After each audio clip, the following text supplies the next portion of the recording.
Ada kembali di Prime Time News, pemirsa. Indonesia Corruption Watch mendesak Kejaksaan Agung untuk segera memeriksa mantan Menteri Pendidikan, Kebudayaan, Riset, dan Teknologi Nadiem Makarim terkait dengan dugaan korupsi di lingkungan Kemendikbudristek periode 2019 hingga 2022. Alasannya, Nadiem dianggap memiliki kewenangan untuk menggunakan anggaran selama menjabat sebagai Mendikbudristek.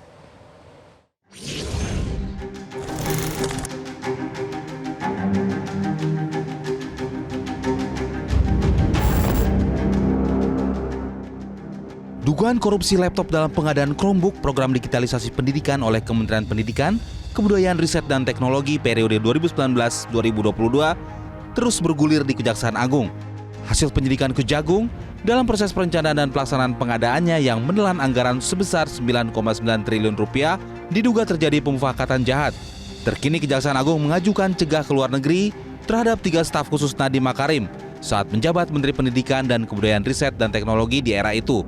Ketiga sosok berinisial FH, JT, dan I.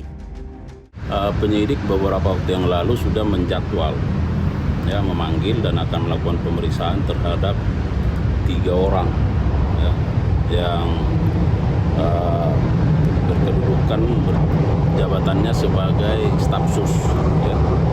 Nah, tetapi sudah dijadwal bahwa 3 orang ini tidak menghadiri, tidak hadir dalam pemeriksaan yang sudah dijadwal kemarin dan 2 hari yang lalu. Oleh karenanya, seperti yang sudah kami sampaikan, penyidik mempertimbangkan untuk melakukan upaya cegah, tangkal terhadap yang bersangkutan itu sudah dilakukan.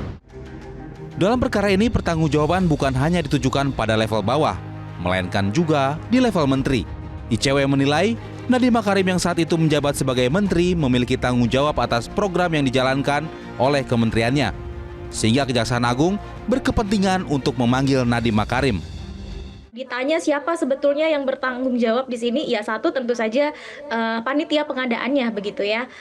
Di situ ada PPK dan sebagainya. Kalau kemudian ada titipan seperti misalnya di banyak kasus pengadaan barang dan jasa yang lain, ya tidak menutup kemungkinan itu juga berangkat dari orang-orang di luar panitia pengadaan itu sendiri, termasuk misalnya menteri atau pihak-pihak lain yang punya kuasa atau pengaruh di kementerian itu.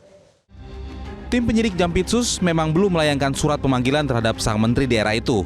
Tetapi dalam pengusutan perkara korupsi, otoritas tertinggi dari lembaga yang menjadi objek penyidikan tentu harus dimintai keterangan.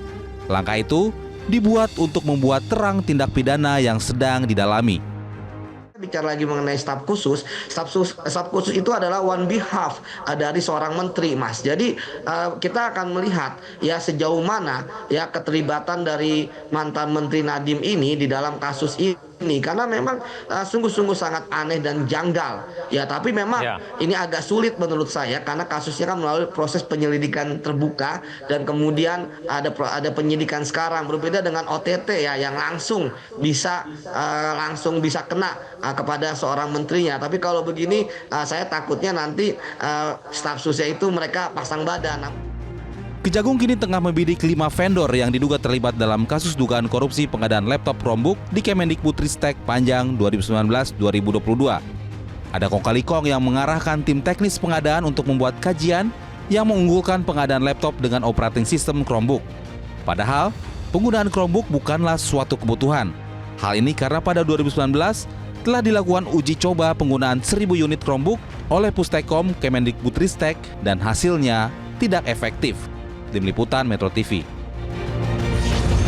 Jelajahi cara baru mendapatkan informasi. Download Metro TV Extend sekarang.